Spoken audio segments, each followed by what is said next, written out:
Mike Reeves had worked at Downtown Guns for 13 years, and nobody ever looked at him twice. Just another middle-aged guy selling firearms, checking licenses, and explaining basic safety rules to customers who thought they knew better. But when the new sales associate Tyler was cleaning out desk drawers, he found something that changed everything. An old, faded photograph tucked beneath some paperwork. 8 Marines standing in front of a bombed-out building in Iraq. Scrawled on the back in handwriting were a few words that made Tyler's hands shake. Fallujah, 2004, 2nd Battalion, we made it out. The most shocking part was recognizing the youngest Marine in the photo as Mike. Welcome to Real Heroes Stories YT. Before we continue this intense story of urban combat and brotherhood under fire, tell me in the comments, from which city in the world are you watching this video today? And if you believe stories like this need to be heard, hit that subscribe button. Tyler stared at the photograph for a long moment, then looked up at Mike, who had just returned from helping customers. The quiet man behind the counter suddenly seemed different, not just a gun shop employee, but someone carrying the weight of experiences that most people couldn't imagine. "Mike," Tyler said carefully, holding up the photo. "Is this you?" Mike's expression changed instantly. For just a second, Tyler saw something flicker in his eyes. Not anger, but the distant look of someone remembering things they'd tried to forget. "Where did you find that?" Mike asked quietly. "In the desk drawer. I was just organizing." Tyler trailed off. "Mike, were you really in Fallujah?" Mike took the photograph with hands that were steadier than his voice. "Yeah, November 2004, 2nd Battalion, 1st Marines." Tyler waited, sensing there was more to the story. Mike looked at the faces in the photograph, young men who had faced the unthinkable together. "We were kids," Mike said finally. "I was 21, squad leader for 7 other Marines, and on November 15th, 2004, we got orders that would change everything." Fallujah, Iraq, November 15th, 2004, 0530 hours. The convoy of Humvees rolled through the pre-dawn darkness of Fallujah's shattered streets. Corporal Mike Reeves sat in the lead vehicle, studying the mission briefing one more time by the dim red light inside the truck. The paper was already worn from multiple readings, but he needed to be certain of every detail. Operation Phantom Fury was in its 2nd week. The Marines had been tasked with clearing the city block by block, house by house, rooting out the insurgents who had turned Fallujah into their stronghold. Mike's squad, Bravo Company, 2nd Platoon, had been assigned to clear a 4-building complex in the industrial district.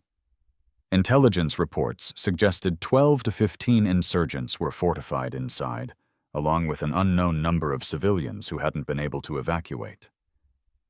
Mike looked at his men in the vehicle. Rodriguez, 19 years old from East LA, clutching his M4 carbine like it was his lifeline. Chen, 22, the squad's designated marksman, methodically checking his M14 rifle for the 100th time. Williams, the oldest at 24, their machine gunner carrying the M249 saw that would provide their heavy firepower. In the 2nd Humvee were Jackson, Murphy, Davis, and Thompson, the rest of his squad. 8 Marines total, including himself. 8 men who had trained together, deployed together, and were about to face their first major urban combat operation together. "5 minutes out," called the driver. Mike keyed his radio. "Bravo 2-1, this is Bravo 2-1 Alpha. Radio check, over." One by one, his Marines responded with crisp, professional voices that belied their ages and the fear they were all feeling. Mike had learned in his brief time as squad leader that fear wasn't the enemy. Ignoring fear was. Fear kept you alive if you channeled it correctly. The Humvees stopped 3 blocks from the target buildings. The Marines dismounted quickly, weapons ready, eyes scanning rooftops and windows for any sign of movement. The November air was cold, cutting through their body armor, but Mike barely felt it. His focus was entirely on the mission ahead. Lieutenant Morrison, the platoon leader, gathered the squad leaders for final instructions. Satellite imagery shows 4 connected buildings arranged in a square pattern around a central courtyard, Morrison said, pointing to an aerial photograph. Building 1 is our primary objective. Intelligence suggests that's where the weapons cache is located. Building 2 appears to be residential. Buildings 3 and 4 are connected by a bridge on the 2nd floor. Mike studied the layout, already formulating his approach. Rules of engagement, sir? Weapons free on confirmed combatants. But remember, there are civilians in these buildings. Positive identification before you engage. We're not here to create martyrs. Morrison looked each squad leader in the eye. Questions? Mike had dozens of questions, but none that could be answered until they were inside those buildings. No, sir. We're ready. Move out. 0545. Hours. Approach to target. Mike led his squad through the narrow streets toward the building complex. The silence was oppressive. No traffic, no voices, no signs of normal life. Just the sound of 8 pairs of boots on broken concrete and the distant rumble of artillery somewhere else in the city. They reached the outer perimeter of the target area. Mike signaled for his team to take cover behind a destroyed car while he assessed the buildings ahead. Through his binoculars, he could see the 4 structures Morrison had described. They looked like they had once been small factories or warehouses, but now their walls were pockmarked with bullet holes from previous fighting. Rodriguez, Chen, you're with me on Building 1. Williams, take Jackson, Murphy, and Davis on Building 2. Thompson, you're our rear security and radio relay. Mike checked his watch. 0547 hours. We breach in 3 minutes. Everyone clear on the plan? His Marines nodded. They had rehearsed this type of operation dozens of times in training, but this was different. This was real. Real bullets, real explosives, real people trying to kill them. Mike keyed his radio. Overwatch, this is Bravo 2-1 Alpha. Beginning approach to target buildings. How copy? Bravo 2-1 Alpha, this is Overwatch. We have eyes on your position. No movement visible from rooftops. You are cleared to proceed. 0550 hours. Building 1 breach. Mike. Rodriguez and Chen approached the main entrance to Building 1. The metal door was partially destroyed, hanging from one hinge. Mike could smell the acrid odor of explosives and something else. The unmistakable smell of death. Standard clearing procedure called for a fragmentation grenade to be thrown into the room before entry. But Mike hesitated. If there were civilians inside, a grenade could kill innocent people. He made a judgment call. Rodriguez, flash bang instead of frag. Rodriguez nodded and pulled a stun grenade from his vest. Mike counted down with his fingers. 3, 2, 1. Rodriguez pulled the pin and threw the flashbang through the doorway. They waited for the explosion. A blinding flash and deafening bang designed to disorient anyone inside without causing lethal damage. Go, go, go! Mike led the charge through the doorway, his M4 carbine at the ready. The first room was empty except for overturned furniture and debris. They moved quickly through the ground floor, clearing each space methodically. Room by room, they found nothing but empty spaces and signs of hasty evacuation. Ammunition casings on the floor, abandoned equipment, the remnants of meals interrupted by the American advance. Ground floor clear, Mike reported over his radio. Moving to second floor. That's when everything went wrong. 0557 hours. The ambush. As Mike's team approached the stairwell leading to the second floor, automatic weapons fire erupted from above. The confined space of the stairwell became a killing zone as AK-47 rounds ricocheted off concrete walls and metal railings. "Contact! Contact front!" Mike shouted into his radio. "Multiple shooters, second floor!" Rodriguez was hit in the first burst of fire, a round tearing through his left thigh. He went down hard, his rifle clattering across the floor. Chen immediately dragged him to cover behind a concrete pillar, but they were pinned down. Mike assessed their situation in seconds. The stairwell was a perfect choke point, narrow, with no cover, dominated by enemy positions above. The insurgents had positioned themselves well, with overlapping fields of fire that made any advance up the stairs essentially suicidal. From his position pressed against the wall, Mike could hear at least 3 different weapons firing from above. 2 AK-47s, and what sounded like an RPK light machine gun. The volume of fire was intense, designed to keep them pinned in place while other insurgents either escaped or moved to flank their position. Mike keyed his radio. "Williams, what's your status on Building 2? "Building 2 secure. No contact. Moving to assist." "Negative. Hold your position. We don't know if this is a feint to draw you out of position." Mike had to make a decision. Standard procedure would be to withdraw, call for backup, and possibly request artillery or air support to neutralize the threat. But intelligence had indicated civilians in the building, and he could hear voices from the upper floors, voices that sounded like women and children. Artillery was out of the question. Air support would level the building. That left only one option. His squad would have to assault the second floor directly. Mike looked at Rodriguez, who was applying pressure to his wounded leg. Despite the pain, the young Marine's eyes were alert and determined. "Can you fight?" Mike asked. Rodriguez nodded grimly. "I can fight, Corporal." Chen was already moving to a better position, his M14 rifle ready for precision shots. "I can see movement at the top of the stairs. At least 2 shooters."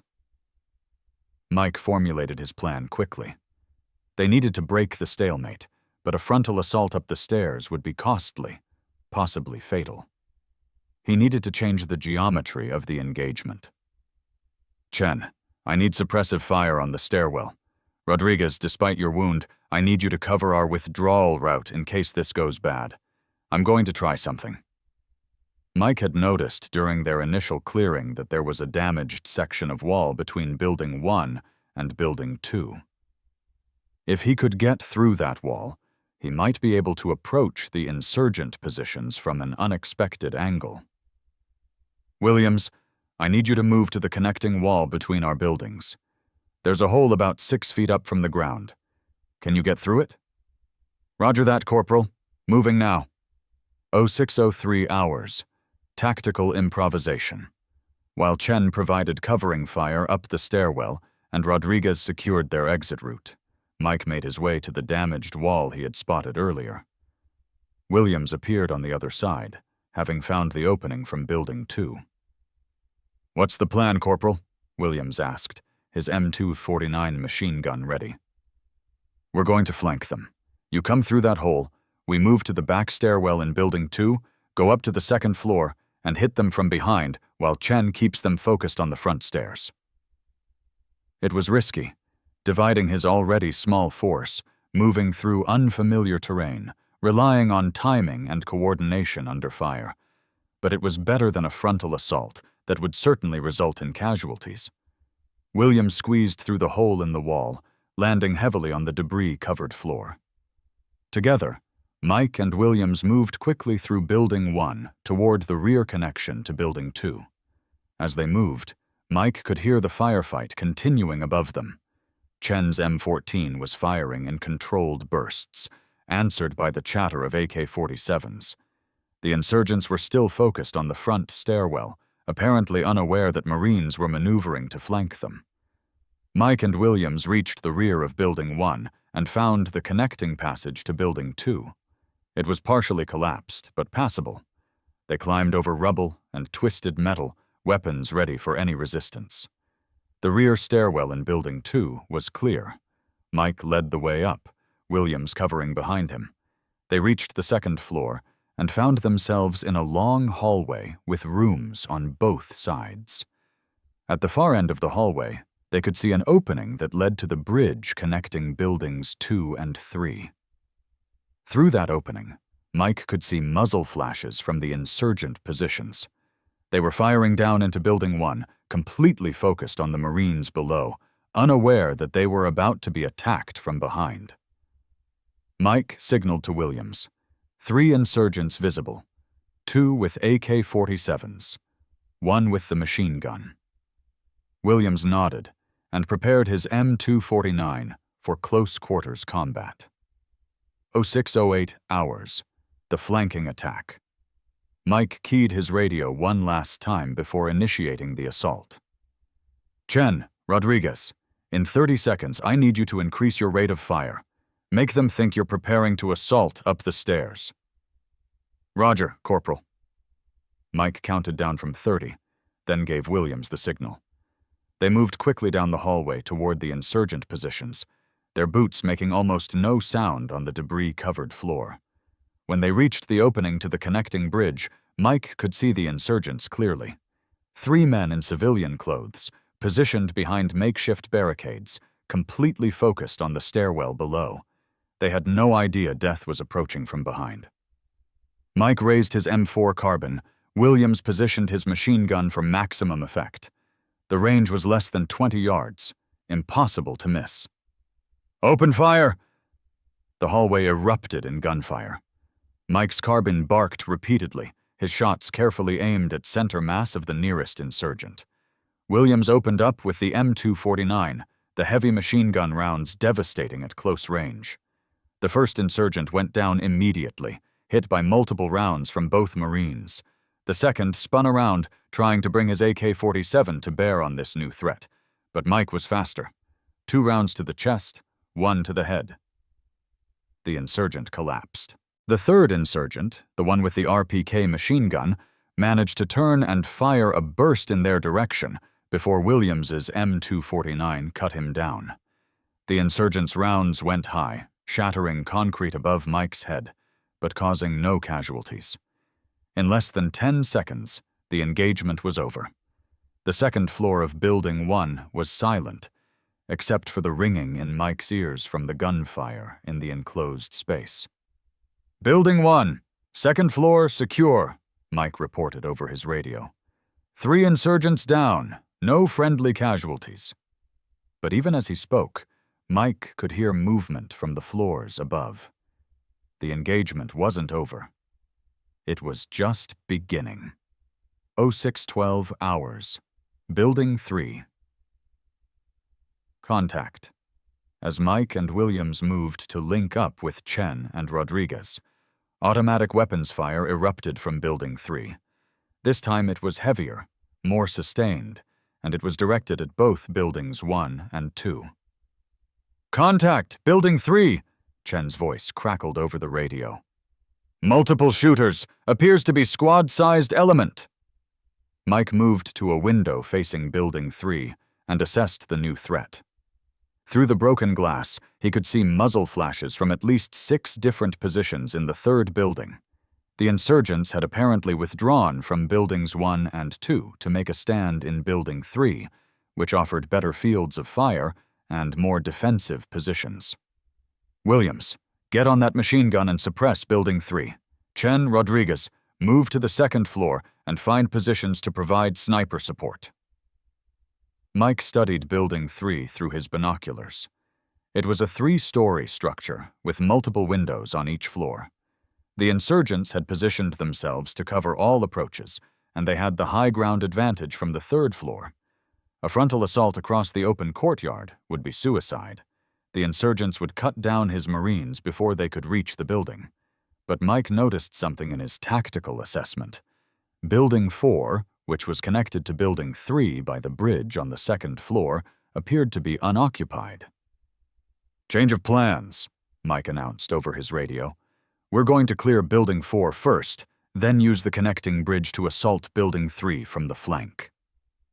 It meant more room clearing, more time under fire, more opportunities for things to go wrong. But it also meant maintaining the initiative and hitting the insurgents where they weren't expecting it. Zo 6-118 hours. Building 4 assault. Mike reorganized his squad for the assault on Building 4. Rodriguez, despite his leg wound, insisted he was capable of continuing the mission. His determination was typical of Marines, wounded but not defeated. "Rodriguez, you're limping. I need you in overwatch position with Chen. Provide sniper support for our assault." Rodriguez wanted to argue, but he understood the tactical situation. With his mobility compromised, he would be more valuable as a marksman than as an assault trooper. Mike, Williams, Jackson, Murphy, Davis, and Thompson would assault Building 4. 6 Marines against an unknown number of insurgents in a multi-story urban environment. They approached Building 4 from the rear, using the rubble and destroyed vehicles in the courtyard for cover. The building appeared quiet, but Mike had learned not to trust appearances in urban combat. The rear entrance to Building 4 was a simple metal door, partially damaged, but still secured. Mike signaled for Thompson to place a breaching charge, a small explosive device designed to blow the door off its hinges. "Breaching charge set. Everyone take cover." The explosion was sharp and loud, echoing through the courtyard. Immediately, insurgent fire from Building 3 intensified, rounds impacting around their position as the enemy tried to suppress their assault. "Go, go, go!" Mike led his Marines through the blown doorway into Building 4. The ground floor was a maze of machinery and storage areas, apparently some kind of small manufacturing facility before the war. They moved methodically through the ground floor, clearing each room using standard small unit tactics. Williams provided covering fire while 2 Marines cleared each space, then the team leapfrogged to the next room. The ground floor was clear, but Mike could hear movement above them. Footsteps, voices speaking in Arabic, the sound of weapons being positioned. "Second floor is occupied," Mike reported quietly to his team. "Same drill as before. Flashbang, then assault." But as they approached the stairwell to the second floor, Mike heard something that made his blood run cold. The distinctive sound of an RPG being armed. Rocket-propelled grenades were devastating in close quarters, capable of killing everyone in a room with a single shot. "RPG! Everyone down!"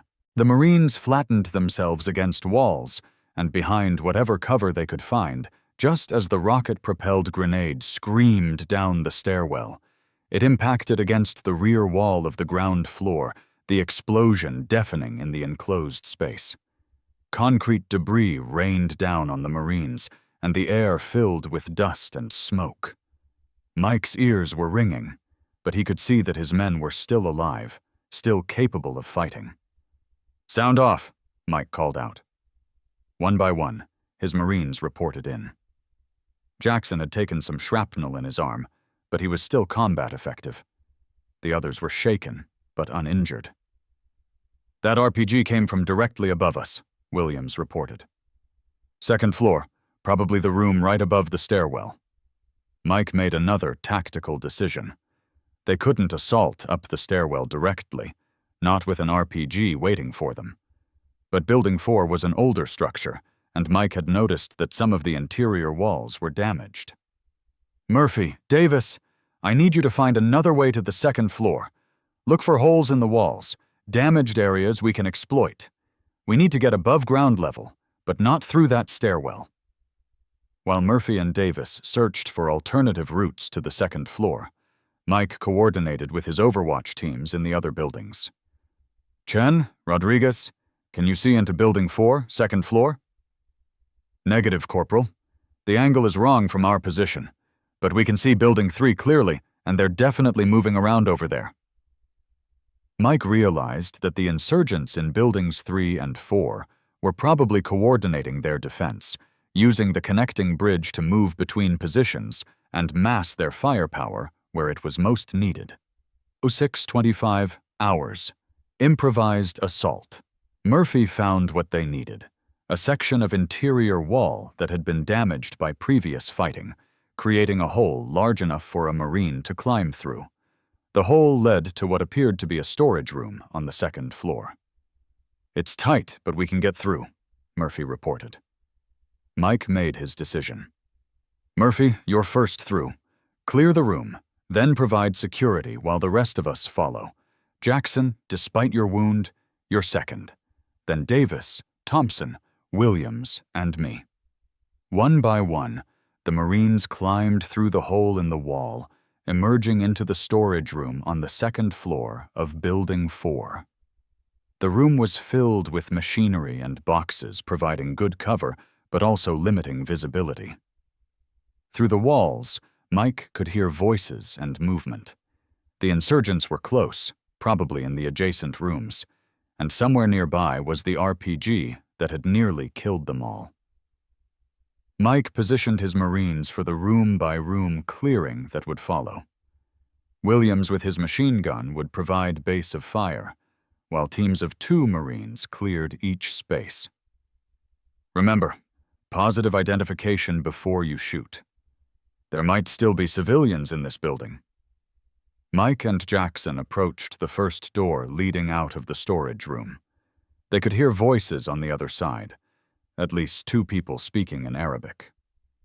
Mike couldn't understand the words, but the tone was urgent, tactical.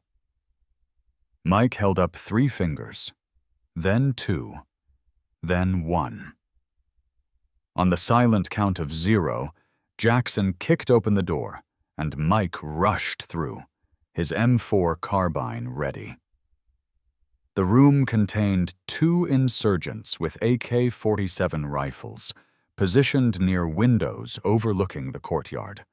They were turning toward the door when Mike engaged them. The first insurgent was raising his rifle when Mike's first shot hit him center mass. The second shot was to the head, ensuring the threat was neutralized. The second insurgent managed to get off a burst from his AK-47, but his shots went wide as Jackson's rifle fire took him down. "Room 1 clear, 2 insurgents down," Mike reported. But even as he spoke, Mike could hear running footsteps from the adjacent room and shouts in Arabic. The other insurgents knew the Marines were on the second floor now, and they were repositioning to counter the threat. 6:28 hours. Close quarters battle. What followed was the kind of close quarters battle that Marines trained for, but hoped never to experience. Room by room, door by door, Mike's squad fought their way through the second floor of Building 4. Each room was a potential death trap. The insurgents knew the building layout better than the Marines did, and they used that knowledge to set up ambushes and create crossfires. But the Marines had superior training, discipline, and equipment. In the third room, Thompson encountered an insurgent armed with an RPG, the weapon that had nearly killed them on the ground floor. The insurgent was preparing to fire the rocket down the hallway where Marines were advancing. Thompson's reaction time was measured in milliseconds. He dove to one side as the insurgent triggered the RPG, the rocket streaking past him and exploding against the far wall. Before the insurgent could reload, Thompson's M4 carbine barked 3 times. "RPG threat neutralized," Thompson reported, his voice steady despite having nearly been killed by a rocket. In the fourth room, Davis and Murphy encountered 2 insurgents who had barricaded themselves behind overturned furniture. The engagement lasted almost 2 minutes, an eternity in close combat, as both sides maneuvered for advantage in the confined space. The insurgents had good cover and knew the room layout, but the Marines had better equipment and training.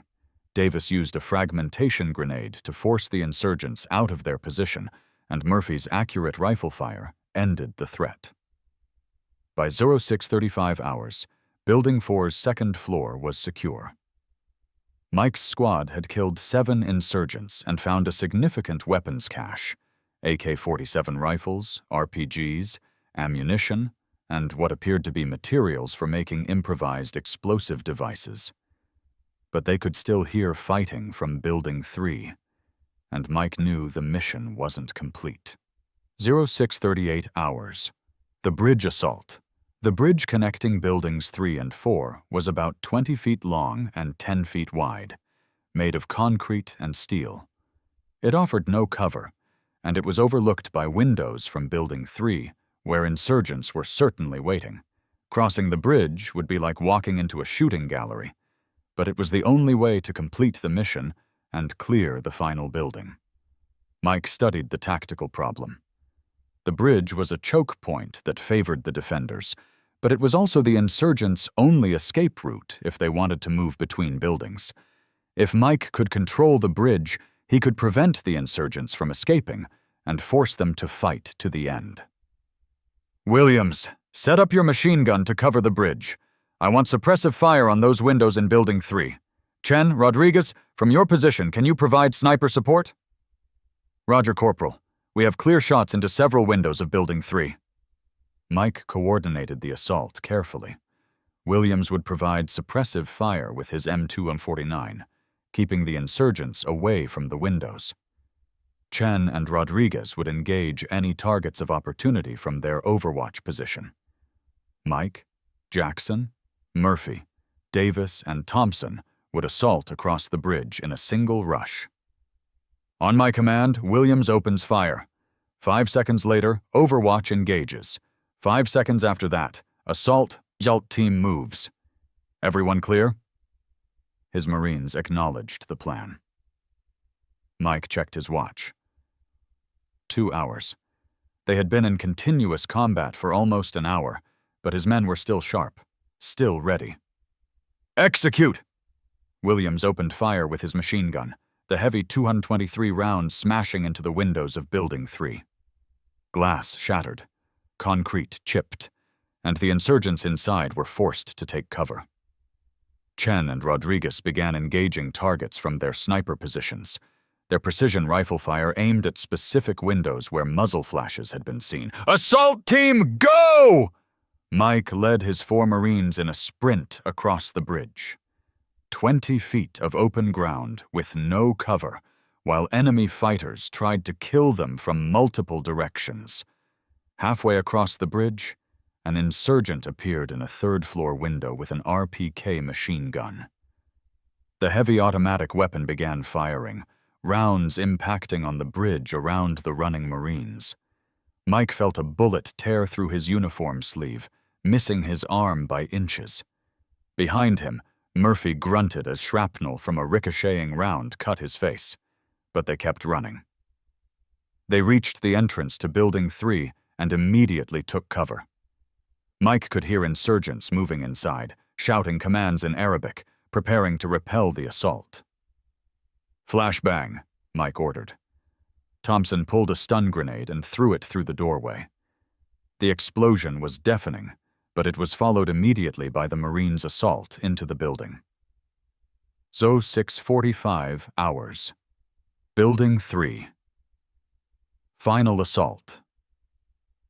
Building 3 was larger than the others, with more rooms and more complex layout.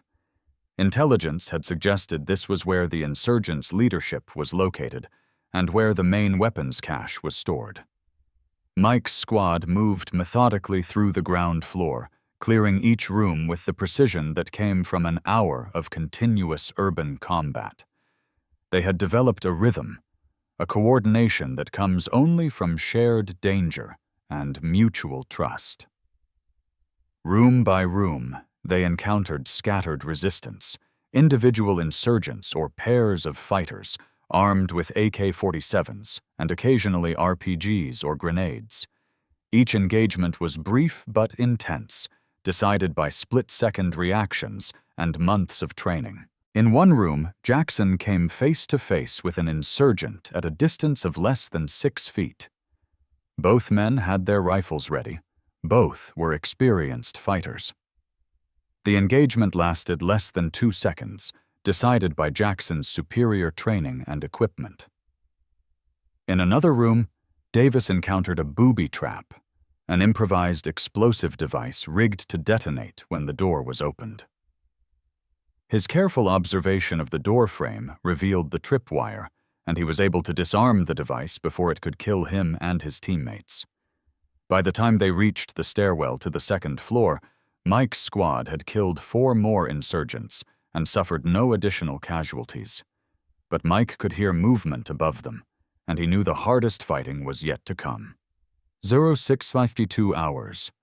Final confrontation. The second floor of Building 3 contained what Mike would later describe as the Insurgents' Command Center. Maps on the walls, communication equipment, weapons storage, and clear evidence of planning for operations against American forces. It also contained the largest concentration of enemy fighters they had encountered, at least 8 insurgents, well armed and prepared to fight to the death. The stairwell assault was the most dangerous part of the entire operation. Mike knew that the insurgents would have the stairway covered, would be prepared for the Marines' advance. But there was no alternative route to the second floor. Mike made his final tactical plan. Williams would remain on the ground floor with his machine gun, providing suppressive fire up the stairwell. Murphy and Davis would assault up the stairs first, followed immediately by Mike, Jackson, and Thompson. "This is it," Mike told his Marines. "Everything we've trained for comes down to the next 5 minutes. Watch your sectors, watch each other, and let's finish this." Mike keyed his radio for what he knew might be the last time. "Chen, Rodriguez, we're assaulting to the second floor. If you see movement in the windows, take the shots." "Roger, Corporal. We're watching." Williams positioned his M249 at the base of the stairwell and opened fire, sending dozens of rounds up the narrow space to keep the insurgents away from the top of the stairs. "Go, go, go!" Murphy and Davis charged up the stairwell, their rifles ready. They made it halfway before the insurgents responded with a hail of automatic weapons fire. Murphy was hit in the shoulder, the impact spinning him around, but he kept climbing. Mike, Jackson, and Thompson followed immediately behind them. The stairwell was filled with the sound of gunfire, the flash of muzzles, the ricochets of bullets off concrete walls. They reached the second-floor landing in a rush, Marines and insurgents engaging each other at point-blank range. Mike found himself face-to-face with an insurgent armed with an AK-47, both men's weapons aimed at each other. Mike's training took over. Double tap to the chest, one to the head. The insurgent went down, but another immediately took his place. The next 3 minutes were chaos. Close-quarters combat in rooms filled with obstacles, smoke, and the deafening sound of gunfire. Marines and insurgents maneuvering for position, seeking cover, trying to gain the advantage that would mean the difference between life and death. Jackson killed 2 insurgents in rapid succession, his M4 carbine functioning flawlessly despite the intense action. Thompson used his last fragmentation grenade to clear a room containing 3 enemy fighters. Davis, despite his earlier wound, continued to fight with the determination that defined Marine Corps infantry. Mike found himself in hand-to-hand combat with an insurgent who had run out of ammunition. The man was strong, desperate, and fighting for his life. They struggled for control of Mike's rifle, each trying to turn the weapon on the other. Mike's training in close combat served him well. He broke the insurgent's grip on his rifle, used the weapon's butt to strike his opponent, and finished the engagement with a single shot. Hours. Mission complete. When the shooting finally stopped, Building 3 was secure. Mike's squad had killed 12 insurgents in the final assault and captured a significant cache of weapons, ammunition, and intelligence materials. The cost had been high. Murphy was seriously wounded and needed immediate medical evacuation. Davis had taken shrapnel wounds that were painful, but not life-threatening.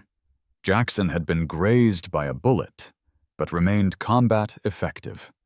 Rodriguez, despite his leg wound from the beginning of the operation, had continued to provide sniper support throughout the entire engagement, his M14 rifle accounting for 3 confirmed kills from his overwatch position. Mike keyed his radio with hands that were shaking slightly from adrenaline and exhaustion.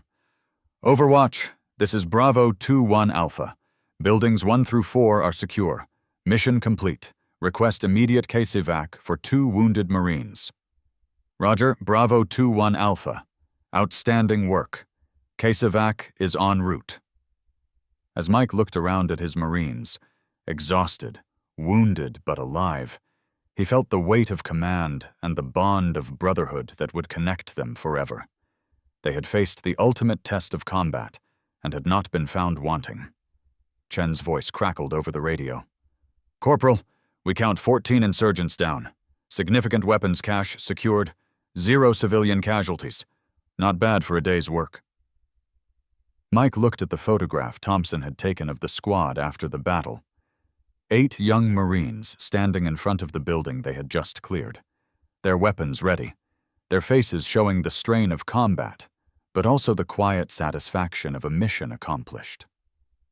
On the back of the photograph, someone had written, "Fallujah, 2004, 2nd Battalion. We made it out. Present day, downtown guns." Tyler looked up from the photograph, his understanding of Mike Reeves completely transformed. This wasn't just a gun shop employee who had served in the military. This was a combat leader who had led Marines through one of the most intense urban battles of the Iraq War. "Sir," Tyler said quietly, "I had no idea." Mike took the photograph back, his fingers tracing the faces of his Marines. Rodriguez lost his leg to an IED 3 months later. Chen made it home, but struggled with PTSD. Williams became a police officer.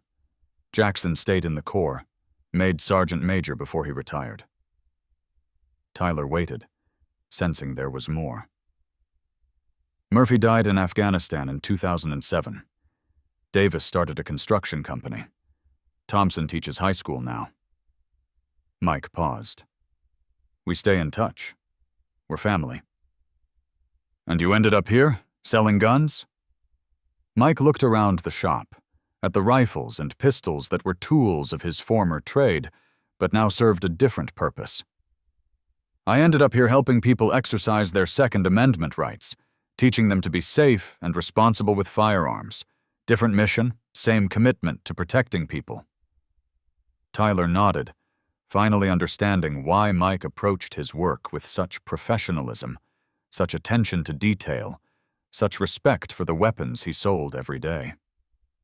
"The Bronze Star citation said I showed heroic achievement in ground combat against armed enemy forces," Mike said quietly. "But the real heroes were my Marines. They followed me into hell and brought each other home. That's what mattered." Mike carefully put the photograph back in the desk drawer, but not before Tyler saw him touch each face one more time. "Sir, thank you for your service," Tyler said. "All of you." Mike looked up, and for the first time since Tyler had known him, the quiet gun shop employee smiled with something that might have been pride. "We served, we fought, we made it out, and now we make sure other people can protect themselves and their families. Different battlefield, same mission." As Mike returned to helping customers, Tyler understood that he wasn't just working alongside a gun shop employee. He was working with a combat veteran who had led Marines through urban warfare, who had made life and death decisions under fire, and who had brought his entire squad home alive. The weapons on the walls weren't just merchandise to Mike Reeves. They were tools he understood intimately, tools he had used to protect his Marines in the streets of Fallujah, tools he now helped civilians acquire to protect their own families. Some heroes wear uniforms and fight in distant wars. Others wear polo shirts and work behind counters, quietly serving their communities with the same dedication they once brought to the battlefield. Mike Reeves was both kinds of hero, and his story reminds us that the most extraordinary people often hide in the most ordinary places. The next time you meet someone who seems unremarkable, remember that they might be carrying experiences that would leave you speechless. They might have stories of courage, sacrifice, and brotherhood that shaped not just their own lives, but the lives of everyone around them. Have you ever discovered that someone you thought you knew had a past that surprised you? Tell us in the comments about the hidden heroes in your life, the veterans, the first responders, the quiet professionals whose true stories deserve to be heard. Thank you for watching Real Heroes Stories by T. If this story moved you, please subscribe and share it with others. We're here to honor the stories of those who served in silence, the warriors who came home and continued to serve their communities, and the brotherhood that connects all those who have faced the ultimate test together. We'll see you in the next story. And until then, remember, some of the bravest people you'll ever meet are the ones who never talk about their bravery. They're too busy living lives of quiet service, carrying their stories like the photograph in Mike's desk drawer, carefully preserved, deeply cherished, and shared only with those who truly understand what it means to serve.